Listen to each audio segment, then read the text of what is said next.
Panorama TVC está de volta e nós falamos agora sobre os casos de violência contra servidores públicos em Rio Preto. Quem está aqui com a gente é a Graziele Domingues, auxiliar de enfermagem, que vem representando o Sindicato dos Servidores Públicos de Rio Preto. Graziele, muito obrigada pela sua presença aqui no Panorama. Eu que agradeço. Bom, você participou aqui da última sessão ordinária da Câmara, da Tribuna Livre, e veio falar justamente sobre esses casos de violência que têm aumentado aí as ocorrências, não é? Você, como profissional da saúde, conhece essa situação no dia a dia. Gostaria que você começasse falando, então, o que vem acontecendo nos postos de saúde em Rio Preto e também em outros setores. Na verdade, nos últimos tempos, né, sempre ocorreu violência, sempre ocorreu situações, mas era esporádico. Uma hora acontecia numa unidade, outra... E aí passava um tempo de paz, né? Só que agora virou rotina. Todos os dias agressão verbal, todos os dias... E, assim, frequente agressão física. E, assim, tomou uma proporção tão grande que os profissionais estão com medo de que eles possam até serem mortos nos locais, porque, assim, está muito violento. A gente teve uma profissional na unidade que eu trabalho que ela foi tão agredida que quebrou o nariz dela. Ela precisou de afastamento, ela teve lesões muito sérias, ela tinha feito uma cirurgia neurológica que, assim, o problema dela foi muito grave. E, assim, se os outros profissionais não contêm o agressor, ela poderia ter sido morta. Então, assim, a gente está vivendo isso em meio a uma situação no qual a saúde em si já é muito vulnerável. Só que você ter o profissional sem condições de trabalho é muito ruim, porque a gente não quer trabalhar nesses lugares, a gente não quer continuar nesses espaços. A gente tem um abandono do trabalho muito grande. A secretaria, inclusive, eu acabei obtendo essa informação, que eles não estão conseguindo repor o quadro de profissionais.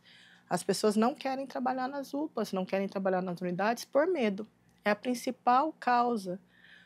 Sempre se contratou apenas dizendo onde a pessoa poderia ir trabalhar. Hoje não, a pessoa primeiro vai ao local, ela dá uma olhada e vê se ela vai conseguir trabalhar ali, e eles não estão conseguindo preencher o quadro. A gente está falando aí de profissionais dos setores administrativos, dos próprios profissionais de saúde, como você que é auxiliar de enfermagem, né? Todos Isso. acabam sofrendo com essa situação. Sim, não existe aquele profissional que não tá sofrendo com as agressões. Teve um período que era mais com o pessoal da enfermagem, ou com os administrativos, mas a gente está tendo muitos casos com os médicos também. Porque até então, o profissional médico ele acabava sendo mais protegido. Mas hoje não, hoje a agressão está geral com todos os profissionais, infelizmente. E quais são as reclamações dessas pessoas? Por que eles chegam até esse ponto de agredir um profissional? Existe algumas situações que a gente leva em consideração. Muitos reclamam da demora do atendimento, só que por mais que a gente faça mais rápido, saúde não é brincadeira, saúde é muito sério.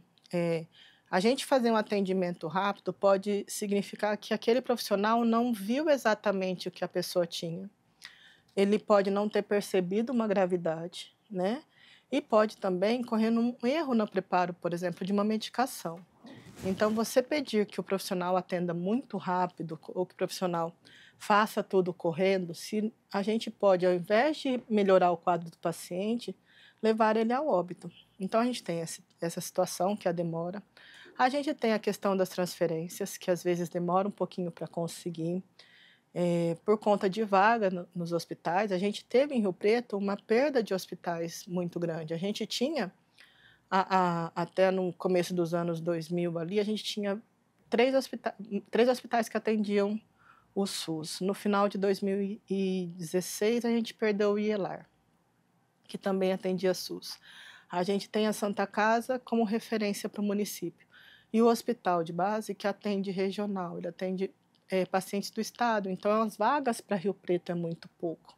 Só que a população aumentou. A população de Rio Preto dobrou desse período. E a gente também tem muitas pessoas que vêm de fora para esse atendimento.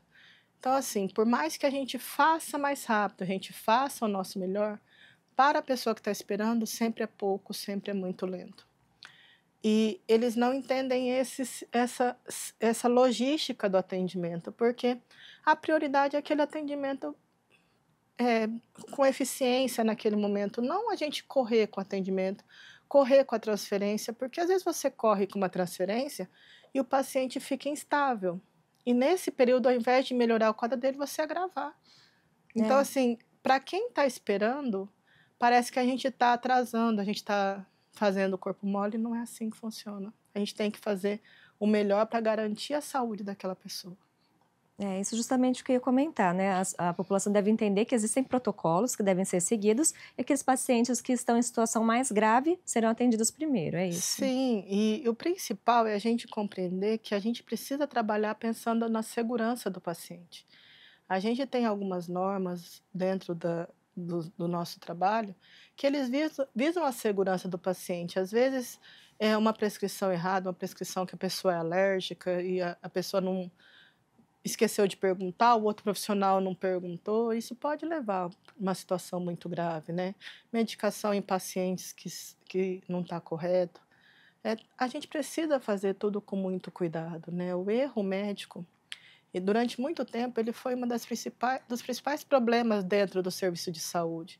E você fazer com atenção, ele demanda tempo, demanda cuidado, né? E não dá para você eh, não cuidar da vida de quem você está cuidando, né? Isso é o bem maior.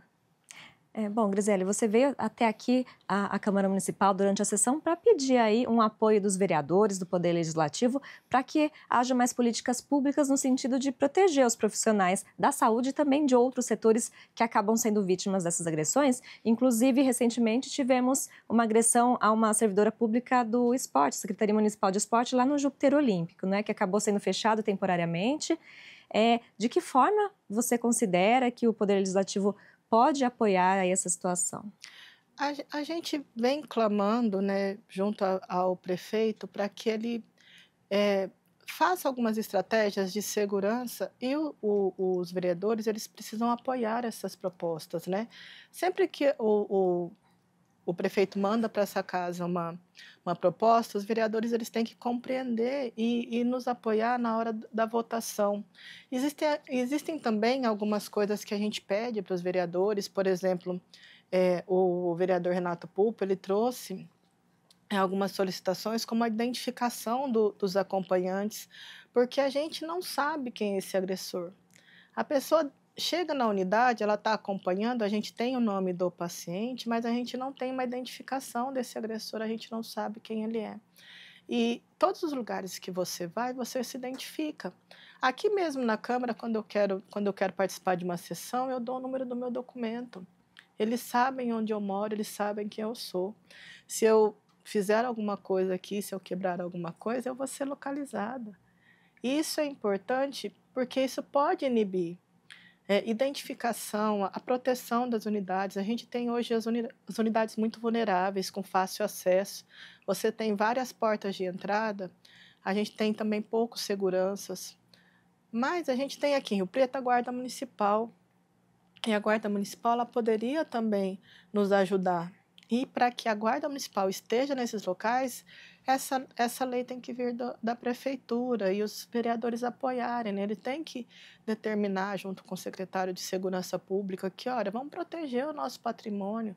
E a gente lembrar que o patrimônio não é só prédio, não é cadeira, não é mesa, o patrimônio também são os trabalhadores. Porque se você não tiver trabalhador, você pode ter o prédio mais bonito do mundo que nada funciona. Saúde a gente não está lidando com máquina. A gente cuida das máquinas, a gente cuida das engrenagens, mas se a gente não tiver a nossa mão do trabalhador para que a máquina funcione, não adianta ter a melhor máquina do mundo. Seria então uma união de esforços, né, um diálogo para trazer estratégias para a proteção Sim. dos servidores em todos os setores. Quando eu vim aqui, na verdade, eu busco, né, que a gente tem algumas comissões aqui de segurança pública, a gente tem a comissão da saúde, que podem unir forças e pensar em estratégias junto ao prefeito para que diminua essa onda de violência. A gente tem um prefeito, graças a Deus, que ele vem da segurança pública, ele conhece isso melhor do que ninguém, ele conhece muito mais do que eu. Na verdade, eu estou dando ideias aqui, que é o que vem à minha mente, mas eu tenho certeza que ele sabe muito mais como ele poderia fazer e A gente pede o apoio dos vereadores porque a gente sabe que os vereadores, quando eles apoiam as boas propostas, a gente consegue fazer com que tudo melhore, né? A gente tem várias ações aqui que a gente percebeu que houve bastante melhora, que a gente teve a população sendo agraciada com tantos benefícios. E se os vereadores olharem por nós, se o prefeito olhar para a gente, se o secretário trouxer essa segurança para a gente vai conseguir repor o quadro, a gente vai conseguir com que os trabalhadores trabalhem melhor. Porque quando você trabalha com medo é muito difícil. Com certeza. Bom, para a gente finalizar, gostaria que você falasse de que forma a população pode colaborar aí no dia a dia dos postos de saúde, das unidades de saúde, e também nos outros setores que sofrem com esse tipo de violência. Eu acho que assim, o respeito é o principal. Eu respeito você e você me respeita.